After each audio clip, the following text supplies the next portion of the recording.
പക്ഷേ 2 ദിവസമായിട്ട് നമ്മുടെ തൊട്ടയൽ രാജ്യമായ പാകിസ്ഥാൻ കത്തുകയും വളരെ വലിയ സംഘർഷങ്ങളും പ്രശ്നങ്ങളും അവിടെ നടക്കുന്നതായിട്ടാണ് റിപ്പോർട്ടുകൾ പുറത്തു വരുന്നത്. ആരൊക്കെ തമ്മിലാണ് ഈ പ്രശ്നം? എന്താണ് ഇതിന് കാരണം? എന്താ പാകിസ്ഥാനിൽ എന്താ സംഭവിച്ചുകൊണ്ടിരിക്കുന്നത്? തീർച്ചയായിട്ടും നമ്മുടെ അയൽ രാജ്യമെന്നോ നമ്മൾ പലപ്പോഴും ശരിയായോ തെറ്റായോ ശത്രു രാജ്യമെന്നും ഒക്കെ വിളിക്കുന്ന രാജ്യമാണ്. ഞാൻ പാകിസ്ഥാനെ സഹോദര രാജ്യമായിട്ട് തന്നെയാണ് കാണുന്നത്. നമ്മുടെ കൂടെ നിൽക്കേണ്ടിയിരുന്ന വാജ്പേയി പറഞ്ഞല്ലോ, അകലെ കിടക്കുന്ന മിത്രത്തെക്കാൾ അയലത്ത് കിടക്കുന്ന ശത്രുവാണ് നമുക്ക് ഉപകരിക്കുക. അതെ, ശത്രുത ഉണ്ടാക്കിക്കൊണ്ടുവന്നതും സത്യത്തിൽ പാകിസ്ഥാനും ഇന്ത്യയിലെയും ജനത തമ്മിലല്ല, രാഷ്ട്രീയമാണ്. നമ്മുടെ നാട്ടിലെ ചരിത്ര അല്ല, ഇപ്പോഴും വെള്ളം തൊട്ട് നമ്മുടെ ഭക്ഷ്യോൽപ്പന്നങ്ങൾ മുതൽ എന്തെല്ലാം സാധനങ്ങൾ കൊടുക്കൽ വാങ്ങൽ നടക്കുന്നു, ഇപ്പോഴും നടക്കുന്നുണ്ട്. അത് നടക്കണമെന്നേ, നമ്മുടെ സഹോദരങ്ങളാണ്. മാത്രമല്ല കൾച്ചർ ഒന്നാണ്, ജീവവായു ഒന്നാണ്, എല്ലാം ഒന്നാണല്ലോ. അപ്പോൾ ഇപ്പോഴത്തെ ഒരു പാകിസ്ഥാനിലെ പ്രശ്നം, പാകിസ്ഥാനിൽ ഇടക്കിടക്ക് ഇങ്ങനെ കത്തിയാളാറുണ്ട്. പാകിസ്ഥാനിൽ 2 പ്രശ്നങ്ങൾ ഒരേ സമയത്ത് പ്രക്ഷുബ്ധമാവുകയാണ്. ഒന്ന് വംശീയമാണ്, മറ്റൊന്ന് രാഷ്ട്രീയമാണ്. വംശീയ പ്രശ്നം സുന്നി ഷിയ തർക്കമാണ്. ഒന്ന് ആലോചിച്ച് നോക്കൂ എൻ്റെ പ്രശാന്തേ, മതം ഒരു രാഷ്ട്രമാണ് എന്ന് വാദിച്ചിട്ട് മതത്തിൻ്റെ പേരിൽ ഒരു രാജ്യം ഉണ്ടാക്കി പോയവർ. ഞാൻ ശ്രദ്ധിച്ചൊരു കാര്യം, ഇന്ത്യയും പാകിസ്ഥാനും, ഇന്ത്യക്ക് സ്വാതന്ത്ര്യം കിട്ടുന്നതിൻ്റെ ഒരു ദിവസം മുമ്പേ സ്വാതന്ത്ര്യം കിട്ടിയവരാണ് പാകിസ്ഥാനികൾ. അന്നു മുതൽ ഇന്നോളം ഇസ്ലാമിനകത്തെ വംശീയ പോരുകൾ അടങ്ങിയിട്ടില്ല. സിന്ധികൾ, പഠാനികൾ, പഞ്ചാബികൾ ഒരിക്കലും അവരുടെ ഉപദേശീയതകളൊന്നായിട്ടില്ല. തീരാത്ത കലഹങ്ങൾ അന്നു മുതൽ ഇന്നോളം നടക്കുന്നുണ്ട് ഒരു ഭാഗത്ത്.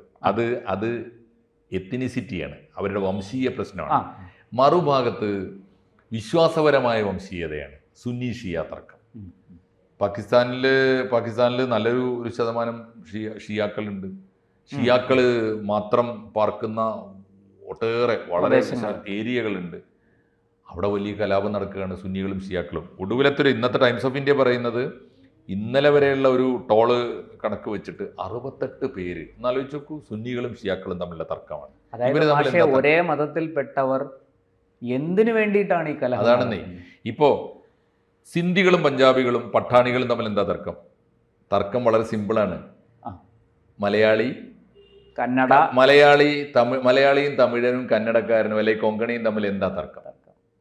സംസ്കാരത്തിന്റെ വൈവിധ്യം ഉണ്ടാകും. ഭാഷയുടെ പേരിൽ 2 ഭാഷ സംസാരിച്ചാൽ 2 ഭാഷ, അവന്റെ ഏതെങ്കിലും ഒരു വസ്ത്രം കൊള്ളാമല്ലോ എന്ന് തോന്നിയാൽ നമ്മളത് അതുകൂടി അണിയാൻ തുടങ്ങണം എന്നല്ലാതെ, അവന്റെ ഭക്ഷണത്തിൽ ചിലത് അറിഞ്ഞൂടെ, ദ്രവീഡിയൻ ഫുഡ് നമ്മൾ എന്തുമാത്രം സ്വീകരിച്ചു വരുന്നു, അവന്റെ ചില ആചാരങ്ങൾ, ആഭരണങ്ങൾ, ഇതൊക്കെ അവന്റെ ഭാഷ നമുക്ക് പഠിക്കാൻ പറ്റും. ഇതല്ലേ സമന്വയം, സംവേദനം എന്നൊക്കെ പറയുന്നത്.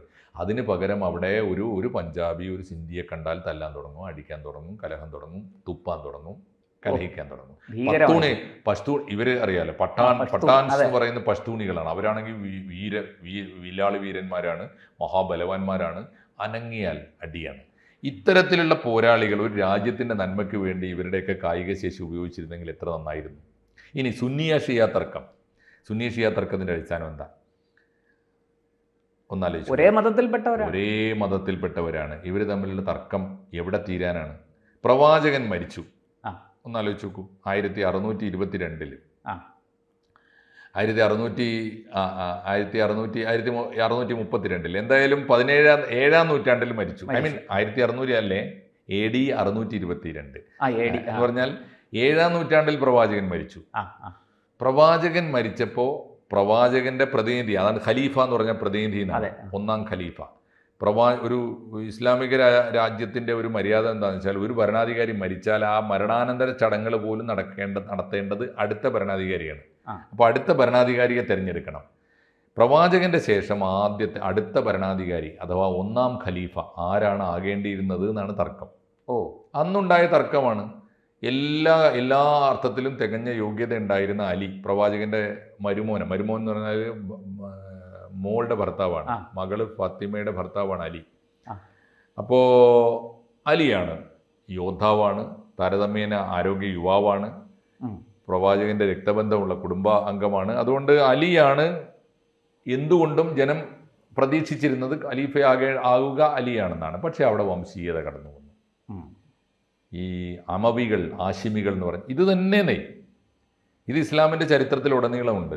പ്രവാചകൻ മരിച്ചു കിടക്കുമ്പോൾ ആ തർക്കം തുടങ്ങി. പ്രവാചകന്റെ ഒരു പ്രധാനപ്പെട്ട ഒരു കൽപ്പന എന്താണെന്നറിയോ?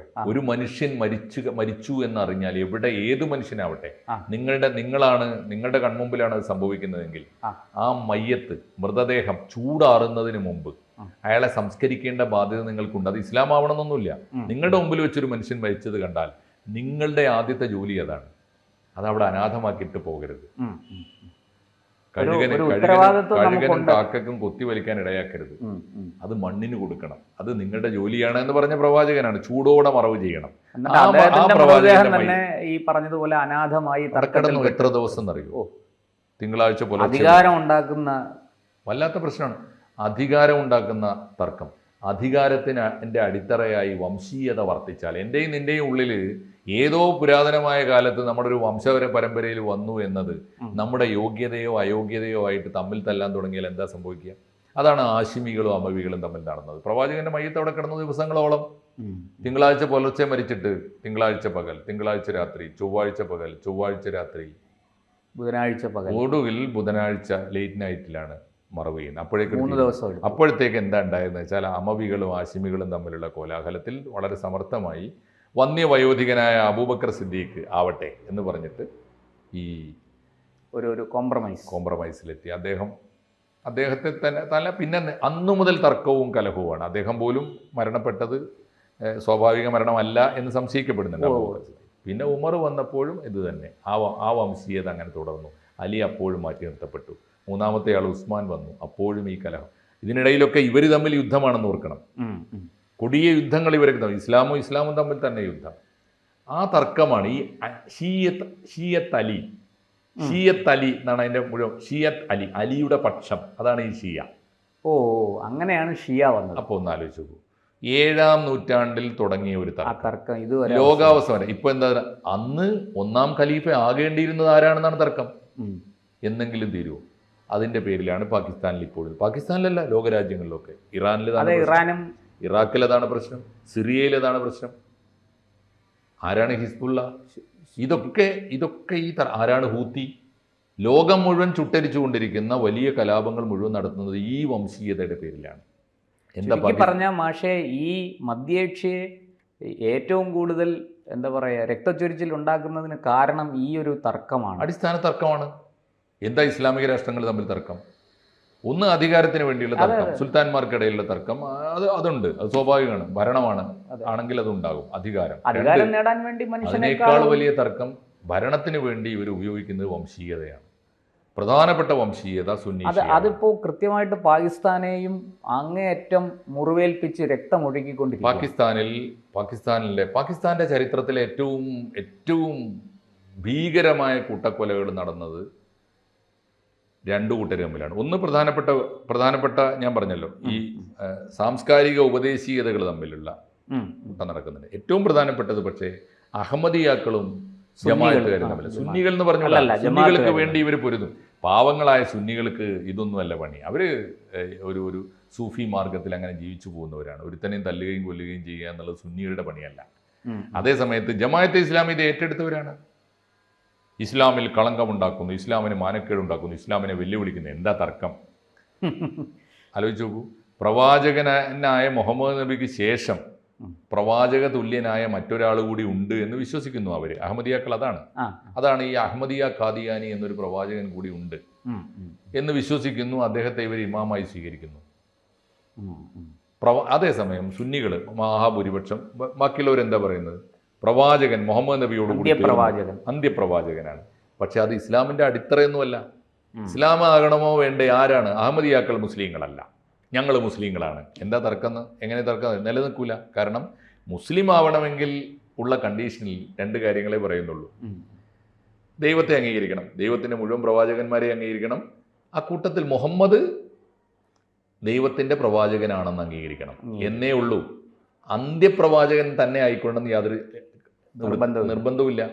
അതാണ് ഈ ലാ ഇലാഹ ഇല്ലല്ലാഹ് മുഹമ്മദ് റസൂലുള്ള എന്ന് പറയുന്നത്. അതാണ് എന്ന് പറഞ്ഞാൽ അന്ത്യപ്രവാചകൻ തന്നെയാണ് മുഹമ്മദ് എന്ന് വിശ്വസിച്ചാലേ ഇസ്ലാമാവുള്ളൂ എന്നില്ല.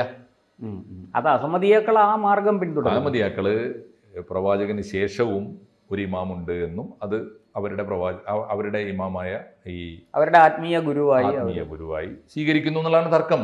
അതിൻ്റെ പേരിലാണ് അഹമ്മദിയാക്കളെ കൊല്ലുന്നത്. അങ്ങനെ വിശ്വസിക്കാൻ അവർക്ക് അവകാശമില്ലേ? ഇനി ഇസ്ലാമിന് പുറത്താണെന്ന് വെച്ചോളൂ, ഇസ്ലാമിലെ ഭൂരിപക്ഷം സംഘടനകൾ പറയുന്നുണ്ട് അവരങ്ങനെ പറഞ്ഞതുകൊണ്ട് തന്നെ അവർ ഇസ്ലാമിന് ആയിക്കോട്ടെ എന്നേ, ഇസ്ലാമിന് പുറത്തും മനുഷ്യർക്ക് ജീവിച്ചൂടെ? അവരും ഞങ്ങൾ ഇസ്ലാമാണെന്ന് അവകാശപ്പെട്ടാൽ ആയിക്കോട്ടെ എന്നേ, അങ്ങനെ വിചാരിച്ചൂടെ? ഇതൊന്നും ഇല്ലാത്ത ഒരു വല്ലാത്ത രാജ്യമായി, ലോകത്തിലൊട്ടാകേണ്ട അതിൻ്റെ ഏറ്റവും രൂക്ഷമായ രാജ്യമായി നമ്മുടെ അയൽപക്കത്തെ 2 രാജ്യങ്ങളിലും ഇതുണ്ട് കേട്ടോ. 2 രാജ്യം, പാകിസ്ഥാനിലുണ്ട്, ബംഗ്ലാദേശിലുമുണ്ട്. പക്ഷേ ഇപ്പോഴത്തെ അവസ്ഥ കഴിഞ്ഞ 1-2 ദിവസമായി എല്ലാ പിടിയും വിട്ടു പോവുകയാണ്. ഒരു തർക്കം, ഒറ്റ കാര്യം കൂടി അതിൽ ചേർത്ത് പറഞ്ഞാലേ നമ്മൾ അതിൻ്റെ വിശദാംശങ്ങളിലേക്ക് പോകണ്ട, സമയക്കുറവുണ്ട്.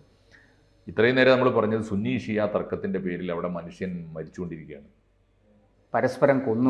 നമുക്ക് പക്ഷേ നമ്മുടെ പത്രങ്ങൾക്ക് മിക്കവാറും ഈ മാതിരി സെൻസിറ്റീവായിട്ടുള്ള വല്ലതൊക്കെയാണല്ലോ, വല്ല നീലപ്പെട്ടിയോ കറുത്ത പെട്ടിയോ ഒക്കെ കിട്ടും. അങ്ങനെ അതിൻ്റെ പിന്നാലെ പോയിക്കോളും. മനുഷ്യൻ്റെ ജീവൻ ഇങ്ങനെ പരസ്യമായി ചുട്ടരിക്കപ്പെടുന്നത്, ആർത്ത് അലച്ച് കൊല്ലുന്നത്, തെരുവിൽ നടക്കുന്ന ചോരച്ചാലുകളും നമുക്ക് വാർത്തയല്ല. അതാണ് ഒന്ന്. രണ്ടാമത്തെ പാകിസ്ഥാൻ്റെ ഒരു വാർത്ത ഒറ്റ വാചകത്തിൽ പറഞ്ഞ് അവസാനിപ്പിക്കുക, അത് രാഷ്ട്രീയമാണ്. മുൻ പ്രസിഡന്റ് ക്രിക്കറ്ററായിരുന്ന ഇമ്രാൻഖാൻ അനാവശ്യമായി ജയിലിൽ കിടക്കുകയാണ്. അദ്ദേഹത്തിൻ്റെ പേരിൽ പാകിസ്ഥാൻ്റെ എല്ലാ രാഷ്ട്രീയ നേതാക്കന്മാരും കടുത്ത അഴിമതിക്കാരാണ് ഇതുവരെ വന്നിട്ടുള്ള. ഇത്രയേറെ രാഷ്ട്രീയ അഴിമതി നടക്കുന്ന ഒരു രാജ്യം വേറെ ലോകത്തില്ല. പക്ഷേ ഭാഗ്യവശാൽ ഇമ്രാൻഖാൻ്റെ പേരിൽ ഇന്ന് വരെ അഴിമതി ആരോപണങ്ങളൊന്നും വന്നിട്ടില്ല. അദ്ദേഹം ക്രിക്കറ്ററാണ്, കോടീശ്വരനായിട്ടാണ് രാഷ്ട്രീയത്തിൽ വന്നത്. പക്ഷേ അദ്ദേഹത്തിൻ്റെ പേരിൽ വന്ന രാഷ്ട്രീയമായ കേസുകൾ, വെറും രാഷ്ട്രീയമായ കേസുകളുടെ പേരിൽ അദ്ദേഹത്തെ ഇപ്പോഴും ജയിലിലിട്ടിരിക്കുകയാണ്. അദ്ദേഹം ജയിലിൽ കിടക്കുമ്പോഴും അദ്ദേഹത്തിൻ്റെ പാർട്ടി തെരഞ്ഞെടുപ്പിൽ എവിടെയൊക്കെ മത്സരിച്ച് ജയിച്ചുകൊണ്ടേയിരിക്കുകയാണ്. അദ്ദേഹം വലിയൊരു ഭീഷണിയായിട്ട് പാകിസ്ഥാൻ രാഷ്ട്രീയക്കാർ കാണുന്നുണ്ട്. അതുകൊണ്ട് ഇപ്പോഴത്തെ ഭരണകൂടവും അദ്ദേഹത്തെ ജയിലിൽ തന്നെ ഇട്ടിരിക്കുകയാണ്.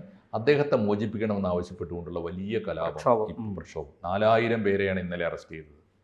അതും ഇന്നലെ പോലെ പാകിസ്ഥാനെ ഒരേ സമയം രാഷ്ട്രീയവും വംശീയവുമായ പോരുകൾ പാകിസ്ഥാനെ കത്തിച്ചുകൊണ്ടിരിക്കുന്നു. പാകിസ്ഥാൻ പുകഞ്ഞുകൊണ്ടിരിക്കുന്നു.